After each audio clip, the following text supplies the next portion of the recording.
നമ്മൾ കണ്ടിട്ടില്ല. ആ റസൂലുള്ളാഹി സ്വല്ലല്ലാഹു അലൈഹി വസല്ലമ തങ്ങളാണ് പറയുന്നത്, ഖുർആനിൽ പറയാൻ വേണ്ടി പറഞ്ഞതാണ്. ചില്ലറ കാര്യമല്ലേ ഇത്. ഖുൽ, നബിയെ തങ്ങൾ പറയണം, ലാ അസ്അലുക്കും അലൈഹി അജ്റൻ ഇല്ലൽ മവദ്ദത ഫിൽ ഖുർബ. ഞാൻ ഇത്രമാത്രം നിങ്ങൾക്ക് ആ ത്വായിഫിലേക്ക് പോയി തന്റെ ശറഫാക്കപ്പെട്ട പാദം കാലിൽ നിന്ന് രക്തം ഭൂമിയിലേക്ക് ഇറ്റിയുടെ അവസ്ഥ വരെ ഉണ്ടായി. ഒരു കളവ് പറഞ്ഞതിന്റെ പേരിലല്ല, വേറെന്തെങ്കിലും ഒരു കാര്യം ചെയ്തതിന്റെ പേരിലല്ല, ലാ ഇലാഹ ഇല്ലല്ലാഹ് എന്നതിലേക്ക് ജനങ്ങളെ ആഹ്വാനം ചെയ്തതിന്റെ പേരിൽ മാത്രമാണ്. ഒരു തെറ്റും ചിന്തിക്കാത്ത ഹബീബായ തിരുദൂതർ സല്ലല്ലാഹു അലൈഹി വസല്ലമ തങ്ങളെ ജനങ്ങൾ മർദ്ദിക്കാൻ നോക്കി. എന്നിട്ടും നബി സല്ലല്ലാഹു അലൈഹി വസല്ലമ തങ്ങൾ നമ്മളെ സ്നേഹിച്ചു. വഫാത്തിന്റെ നേരത്ത് വരെ ഉമ്മത്തി ഉമ്മത്തി എന്ന് വിളിച്ചിട്ടാണ്, ആ സ്നേഹം പ്രകടിപ്പിച്ചിട്ടാണ് ഈ ലോകത്തോട് വിട പറഞ്ഞത്. ആ ഹബീബായ റസൂലുള്ളാഹി സ്വല്ലല്ലാഹു അലൈഹി വസല്ലമ തങ്ങൾക്ക് നമ്മൾ എന്താ പകരം കൊടുക്കുന്നത്? എന്താ നമ്മളുടെ കയ്യിലുള്ളത്? ഇനി നാം മരിക്കുവോളം എന്തെങ്കിലും കൊടുത്താലും അത് മതിയാവുകയില്ല. എന്നാൽ റസൂലുള്ളാഹി സ്വല്ലല്ലാഹു അലൈഹി വസല്ലമ തങ്ങളോട് പറയാൻ വേണ്ടി അള്ളാഹു പറയുന്നു, ഒന്നും വേണ്ട, ഒരു സാലറിയും എനിക്ക് വേണ്ട, ഒരു പകരവും എനിക്ക് വേണ്ട. ഇല്ലൽ മവദ്ദത ഫിൽ ഖുർബാ ഐ അൻ തവദ്ദു അഹ്ല ഖറാബതി. 6ഓളം തഫ്സീറുകൾ പരസ്യമായിട്ട്, വളരെ പ്രബലമായ തഫ്സീറുകൾ തന്നെ 6ഓളം തഫ്സീറുകൾ ആയത്തിനുണ്ട്, വ്യാഖ്യാനങ്ങൾ. എല്ലാം വ്യാഖ്യാനമാണ്, ഒന്നിനെ തകർക്കുന്നതൊന്നുമല്ല. ബഹുമാനപ്പെട്ട ഇമാം നസഫി തങ്ങൾ അവിടെ പറഞ്ഞത്, ഐ അൻ തവദ്ദു അഹ്ല ഖറാബതി, എന്റെ കുടുംബക്കാരെ നിങ്ങൾ സ്നേഹിക്കലല്ലാതെ എനിക്ക് വേറൊന്നും നിങ്ങൾ ചെയ്യേണ്ട ആവശ്യമില്ല. കാരണം എന്റെ കുടുംബത്തിനെ നിങ്ങൾ സ്നേഹിക്കുന്ന കാലത്തോളം ദീനിന്റെ നിലനിൽപ്പ് ഇവിടെ ഉണ്ടാകും. അല്ലാഹുമ്മ സ്വല്ലി അലാ സയ്യിദിനാ മുഹമ്മദിൻ വഅലാ ആലി സയ്യിദിനാ മുഹമ്മദ്. ആലിന്റെ മേലിൽ സ്വലാത്ത് പറയൽ രണ്ടാമത്തെ ശഹൂദില്, രണ്ടാമത്തെ അത്തഹിയ്യാത്തില് നബി സല്ലല്ലാഹു അലൈഹി വസല്ലം തങ്ങളുടെ മേലിൽ സ്വലാത്ത് പറയൽ ഫർളാണ്. ആലിന്റെ മേലിലും സ്വലാത്ത് പറയൽ ഫർളാണെന്നാണ് ശാഫി മദ്ഹബിലെ ഒരഭിപ്രായം. പ്രബലമല്ലെങ്കിലും, പ്രബലമായത് പറയൽ നിർബന്ധമില്ല എന്നാണ്. എന്നാലും അത് ഒഴിവാക്കൽ കറാഹത്താണ്. ഖിയാമത്ത് നാൾ വരെ നിസ്കരിക്കുന്നവരോട് പരിശുദ്ധ ദീൻ പറയുന്നു, നിങ്ങൾക്ക് കൂലി കിട്ടണോ വഅല ആലി സയ്യിദിനാ മുഹമ്മദ് എന്ന് പറയണം. ഈ ആലാണ് സാദാത്യങ്ങൾ.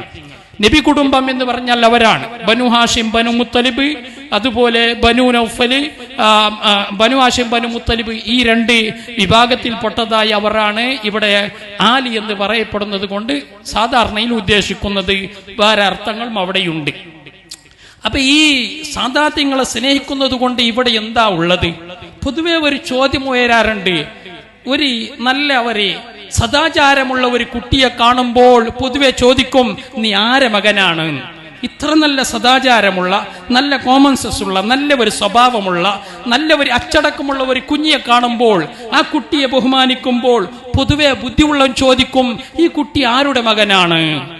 ഇതുപോലെ ഹബീബായി തിരുദൂതർ സല്ലല്ലാഹു അലൈഹി വസല്ലമ തങ്ങളുടെ കുടുംബക്കാർ, അവിടുത്തതായ മക്കളുടെ മക്കള്, അവരെ നാം വല്ലാതെ ബഹുമാനിക്കുമ്പോഴും പുകഴ്ത്തുമ്പോഴും നമുക്ക് പൊതുവെ ഉയർന്നു വരുന്ന ഒരു ചോദ്യമാണ്, ഇത് എന്തുകൊണ്ടാണ് ഇവരെ ബഹുമാനിക്കേണ്ടി വന്നത്?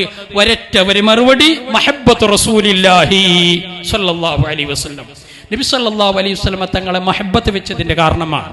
നബി സല്ലല്ലാഹു അലൈഹി വസല്ലമ തങ്ങളുടെ മഹബ്ബത്ത് ആലിലൂടെ ഇവിടെ സ്ഥിരപ്പെടണം. ഏതുവരെ വേണം? ഇവിടത്തതായ നമ്മുടെ ചില സുഹൃത്തുക്കളെ, അത് കർബയിലെല്ലാം നശിഞ്ഞു പോയിട്ടുണ്ട്, അഹ്ലു ബൈത്തെല്ലാം തീർന്നിട്ടുണ്ട്, ഇവിടെ ഒന്നും അഹ്ലു ബൈത്തില്ല എന്ന് പറയാറുണ്ട്. അത് പച്ചക്കള്ളമാണ്. അൽ മഹ്ദിയു മിൻ ഇതുറതി, ഇമാം മഹ്ദി തങ്ങൾ എന്റെ കുടുംബത്തിൽപ്പെട്ട ആളാണ്, എന്റെ ഇതറത്താണ്, സാദാത്യങ്ങളിൽപ്പെട്ട ആളാണ്, സാദാത്യങ്ങളിൽപ്പെട്ട മഹാനാണ് ബഹുമാനപ്പെട്ട മഹ്ദി ഇമാം റളിയല്ലാഹു അൻഹു. ആ മഹ്ദി ഇമാം റളിയല്ലാഹു അൻഹു സാദാത്യങ്ങളിൽ പെടണമെങ്കിൽ ആ സാദാത്യങ്ങളുടെ ശൃംഖല മുറിയാൻ പാടില്ലല്ലോ.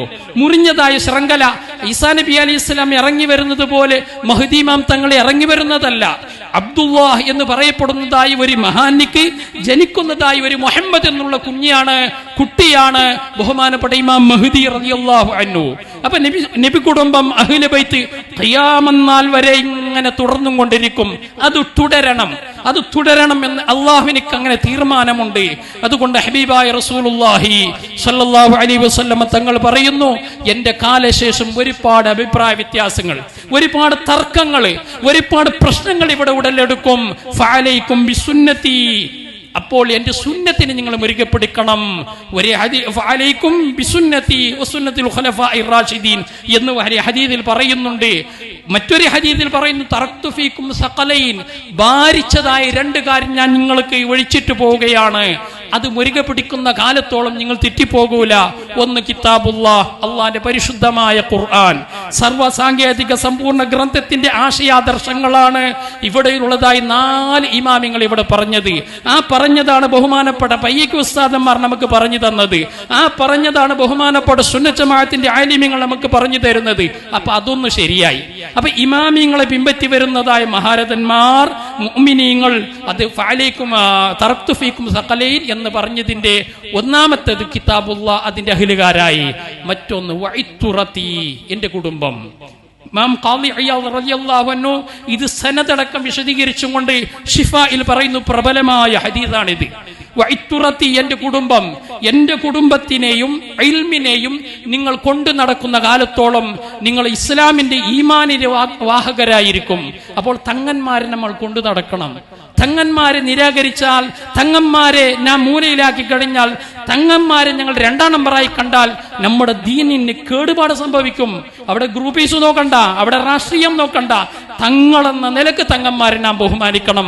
അത് നമ്മുടെ കടമയാണ്. നമ്മുടെ നാട്ടിൽ ഒരുപാട് സാദാത്യങ്ങൾ ജനിച്ചു വളർന്ന നാടാണ്. ഇന്നും അവരുടെ കുടുംബം ഇവിടെ അവശേഷിക്കുന്നുണ്ട്. അതുകൊണ്ട് തങ്ങന്മാരെ ബഹുമാനിക്കേണ്ട രീതി പയ്യക്കാർക്ക് പഠിപ്പിക്കേണ്ട ആവശ്യമൊന്നുമില്ല. ഞാൻ കണ്ടതായ തങ്ങന്മാരിൽ ഇവിടെ ഇപ്പോൾ മറപ്പെട്ട് കിടക്കുന്നത് ഒന്ന് ബഹുമാനപ്പെട്ട സീനുൽ ആബിദീൻ തങ്ങൾ റഹിമഹുല്ലാഹ്, ബഹുമാനപ്പെട്ട സയ്യിദ് അബ്ദുല്ലാഹി തങ്ങൾ റഹിമഹുല്ലാഹ്. അവരുടെയും കുടുംബത്തിന്റെയും ബറക്കത്ത് കൊണ്ട് അള്ളാഹു നമ്മുടെ ദുനിയാവും ആഖിറവും സലാമത്താക്കി തരട്ടെ. സീനുൽ ആബിദീൻ തങ്ങൾ, അവരെ പറയാതെ പോയാൽ ഒരു സൂലതമായി